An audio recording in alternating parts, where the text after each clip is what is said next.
भाई साहब परसों मेघालय की यात्रा पर निकले थे और आज देखा कई को मेघालय और असम से घूम करके लौटते हुए तस्वीर। एक हफ्ता तक सोनम रघुवंशी छाई रही और ये 24 म्यांमार वाली घंटे 24 घंटे कोई खबर ही नहीं जिसे देश में थी।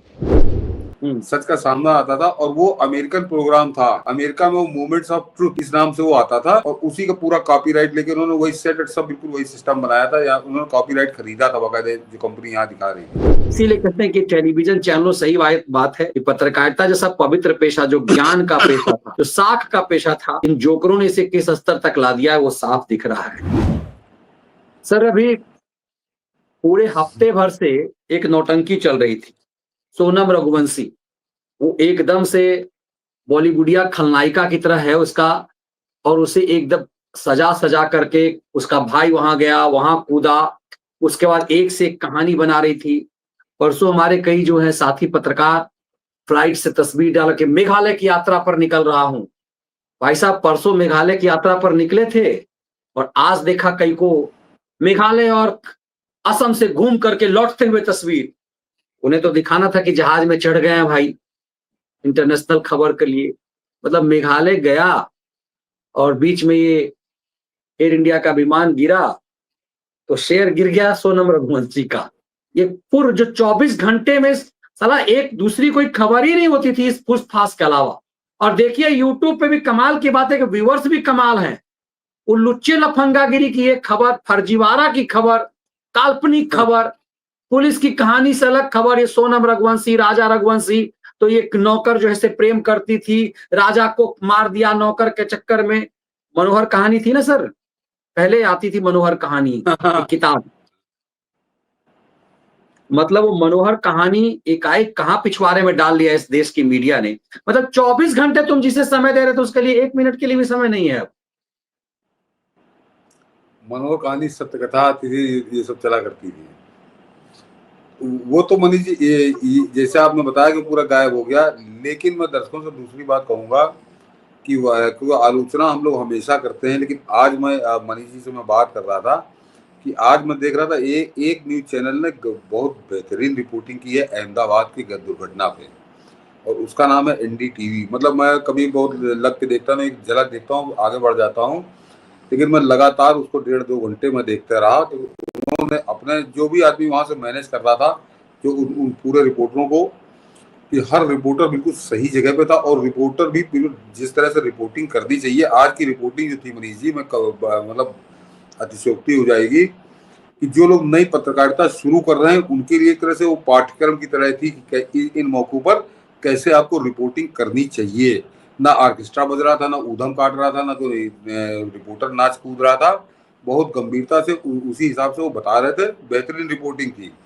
लेकिन ये अकेला उदाहरण है, बाकी सब जगह वही चल रहा था, बड़ा ऑर्केस्ट्रा पार्टी से बज रही है और रिपोर्टर नाच रहे हैं। वही रिपोर्टर थे जो दिल्ली में नाचा करते वहां पहुंच गए थे। आज NDTV में बहुत बढ़िया रिपोर्टिंग हुई।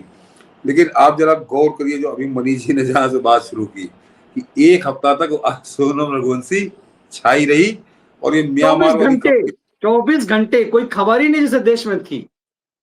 हाँ, और ये जो म्यांमार वाली खबर अभी आप हम लोगों ने बात की, ये पूरी तरह से गायब रही। ये उसी दौर की घटना है, उसको कोई जगह नहीं मिली और अब इनकी मजबूरी हो गई, क्योंकि इतनी बड़ी त्रासदी हो गई अहमदाबाद के अंदर कि अब ये उस पर उसको अनदेखा नहीं कर सकते। तो दूसरे सबसे खास बात समझ लीजिए कि इसमें भी मेहनत नहीं करनी है, या तो ये वहां जहाँ दुर्घटना हुई है वहां, और या फिर स्टूडियो, कहीं जाना नहीं है रिपोर्टर को, कुछ खोज के नहीं लाना है, वहीं से बैठ के दिन भर प्रपंच चल रहा है। 2-3 दिन अब इसमें कटेंगे, इसको भी चिंगम की तरह चबाएंगे। तो ये इनका चरित्र है और ये दोनों घटनाओं के साथ, और ये कितनी जल्दी मुंह मोड़ते हैं कि जो इतनी इंपॉर्टेंट खबर थी सोनम रघुवंशी की कि रात दिन उसी में लगे थे, उसको एक झटके में इन्होंने किनारे कर दिया, झटके में किनारे कर दिया। यहाँ सस्ते में काम चल जाएगा, मेघालय थोड़ा दूर है। मुझको तो मनीष जी एक दूसरा डर सता रहा था कि हो सकता है न्यूज चैनलों के जो मालिक हैं या जो चीफ एडिटर, फलाने एडिटर, ये एक चिट्ठी ना लिखे कहीं मेघालय सरकार को कि हमारे एक रिपोर्टर और एक कैमरामैन को भी उसी जेल में, उसी बैरक में बंद कर दिया जाए जिस जेल में वो सोनम रघुवंशी बंद है, क्योंकि उनको लाइव रिपोर्टिंग करनी है। तो जेल के अंदर से लाइव रिपोर्टिंग के शुरू हो जाती। इतनी बेशर्मी भी उतर आए थे। कुछ नहीं इनके पास है, और घूम फिर के मामला फिर वही है कि उसने उसकी हत्या कर दी राजा रघुवंशी की, और 3 आदमी पकड़ के मेघालय गए। यानी अगर इसकी कहीं समराइज करिए तो 3-4 लाइनों में पूरी कहानी है ये। लेकिन मैं केवल इन्हीं को दोष नहीं दूंगा, फिर जो देखने वाले हैं उनको भी है कि कैसे बिल्कुल। मनीष जी कैसे कैसे टूटे हैं लोग, इसका कुछ कह नहीं सकते। मैं एक किस्सा बता देता हूँ, और सही किस्सा है। एक आपको ध्यान होगा मनीष जी, पहले एक सीरियल आता था सच का सामना। सच का सामना आता था, और वो अमेरिकन प्रोग्राम था। अमेरिका में वो मोमेंट्स ऑफ ट्रुथ इस नाम से वो आता था, और उसी का पूरा कॉपीराइट लेके उन्होंने वही सेट सब बिल्कुल वही सिस्टम बनाया था। या उन्होंने कॉपीराइट खरीदा था बकायदे, जो कंपनी यहाँ दिखा रही थी। और बाद में जब सर्वे हुआ तो सच का सामना हिंदुस्तान में बड़ा हिट प्रोग्राम हुआ। लेकिन वही प्रोग्राम जो मोमेंट्स ऑफ ट्रुथ था, वो अमेरिका का सुपर फ्लॉप कार्यक्रम था। यानी ये माना गया था कि ये अमेरिका में जब से सीरियल बन रहे हैं उनमें सबसे फ्लॉप प्रोग्राम अगर कोई था तो वो था। तो एक सर्वे किया अगला कंपनी ने, आखिर ऐसी क्या वजह है कि वहां पर सुपर फ्लॉप, यहाँ सुपर हिट। तो बाद में मणि जी बड़ा उसका शर्मनाक, मैं कहूँगा कि वो उस कारण आया था। क्या है, यहाँ पर हिंदुस्तान में आदमी की जो प्रवृत्ति है वो प्रपंची है। वो पड़ोस में क्या हो रहा है, फलाना क्या कर रहा है, ढिमाका कर रहा है, तो कहने वो दूसरे की जिंदगी में झांकने की इसकी बड़ी इच्छा रहती है कि दूसरे की जिंदगी में झांके कि वो क्या कर रहा है। और अमेरिका में क्या स्थिति बिल्कुल विपरीत है। वहां पे आदमी अपने काम से काम रखता है, पड़ोसी क्या कर रहा है, क्या क्या नहीं कर रहा है, इससे उसका कोई लेना देना नहीं होता है। तो उसको मूवमेंट ऑफ ट्रुथ में भी कोई रुचि नहीं थी कि इस आदमी ने अपनी जिंदगी में क्या किया। लेकिन यहाँ पे पूरा देश बैठ के देखता था कि अरे इसने ये किया था, इसने ये किया था, फलाना किया था। वही नतीजा है। यहाँ सोनम रघुवंशी ऐसी घटिया सतही क्या कहूँ अपराध कथा इस देश की राष्ट्रीय कथा बन जाती है। पूरा देश इसके चक्कर में, मीडिया ऐसे परेशान है, पूरा देखने वाले लोग परेशान है, क्या कहूँ। बिल्कुल ऐसे पेश कर दिया गया कि मतलब होता है ना कि आप कोई शादी नहीं करेगा, मतलब ऐसा हाँ। माहौल बना दिया कि लड़कों की शादी नहीं होगी, लड़के शादी नहीं करेंगे, लड़कियों की शादी नहीं होगी। मतलब हद लेवल तक लोग गए। और कमाल की बात है कि इतना बड़ा इशू यदि टेलीविजन के लिए था ये, तो हाँ। आपने पल भर में इसे पूरी तरह से उतार दिया। हाँ। एक टिक्कर तक नहीं चलता कि उसका डेवलपमेंट क्या है। इसीलिए सब जितने गए थे हवाई जहाज से उड़ करके मेघालय, वो वापस आ गए वहां से चटखारे। क्योंकि यदि सोनम रघुवंशी वहीं के जेल में है, तो कायदे से हर चैनल के 10 रिपोर्टर को तो वही होना चाहिए कि खबर ही यदि 24 घंटे सिर्फ वही है, तो हर रिपोर्टर को सिर्फ मेघालय से एंकरिंग होनी चाहिए थी। जैसे होता है ना चुनाव में कि पूरा एंकर पूरा तबेला लेकर के चल देते हैं वो। इसीलिए कहते हैं कि टेलीविजन चैनलों सही बात है कि पत्रकारिता जैसा पवित्र पेशा, जो ज्ञान का पेशा था, जो साख का पेशा था, इन जोकरों ने इसे किस स्तर तक ला दिया है वो साफ दिख रहा है। कि सोनम रघुवंशी 24 घंटे चलने वाला प्रोग्राम जो है उसका शेयर ऐसे गिरा दिया कि अब वो भी सोच रही हो कि भाई एकाएक क्या हो गया।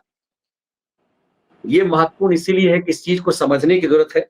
इसीलिए हम लोग वही महत्वपूर्ण विषय उठाते हैं जो नैरेटिव बार में जो देश के खिलाफ जो है उस नैरेटिव को हम काट सकें।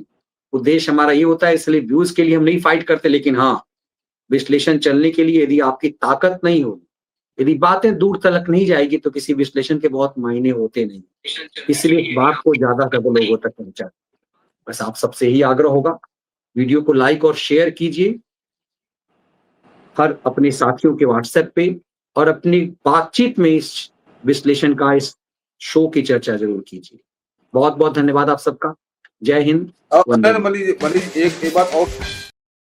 जी जी। हाँ हाँ, दर्शक जरा सुन लें इसको, कि ये जितना प्रपंच हो रहा है, फिर कह रहा हूँ कि ये जितना, वो तो बेचारे जो चले गए अपने जीवन से चले गए वो है, और उसके लिए कौन जिम्मेदार है, टाटा फाटा सबकी बात हो गई। लेकिन इस पूरे इस दुर्घटना से आप मत जोड़िएगा, लेकिन इसका पापी, उसका कैसा महिमा मंडन इस देश में हुआ, उसका जिक्र कोई नहीं कर रहा। हम लोग कल करेंगे, बिल्कुल कल करेंगे। कल बताऊंगा कि ये पूरा जो घटना हुई है, इसकी पृष्ठभूमि जो है, वो जो पापी उसका कैसा महिमा मंडन हुआ, फिर कल बताऊंगा इसको। और इसका जिक्र कोई नहीं कर रहा, कहीं नहीं कर रहा। चलिए, तो इस विश्लेषण का कल इंतजार करिए, आप अपना समय निकाल करके रखिए। फिर आप सबसे आग्रह होगा कि यही है कि इस शो की चर्चा दूर तलक जाए, ताकि आपको नोटिफिकेशन मिल सके। इसलिए जो बेल आइकन है ना, बहुत सारे सीनियर सिटीजन है, वो नीचे एक बेल आइकन है, उसे टच कर देंगे तो आपको नोटिफिकेशन रेगुलर मिलेगा, ऐसा यूट्यूब समझाता है। तो इस बेल आइकन को दबाइए और ज्वाइन बटन के साथ मेंबर जरूर बनिए। जय हिंद, वंदे मातरम।